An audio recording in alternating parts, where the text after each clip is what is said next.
Kama una Mungu, nafasi yako ya kuwa mbele iko pale pale.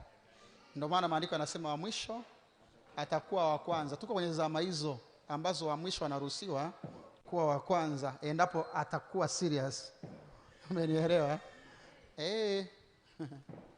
Tuko kwenye zama ambazo maandiko yameshasema kabisa wa saa 11 atalipwa dinari moja sawa na wa asubuhi.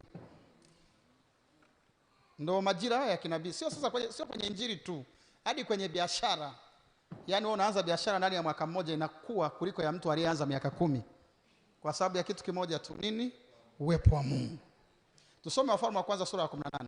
Naomba kila mmoja afike. Kama hauna Biblia angalia kwa jirani yako, usikae tu. Wafalme wa kwanza sura ya 18. Ule mstari wa 44 hadi 46 pale.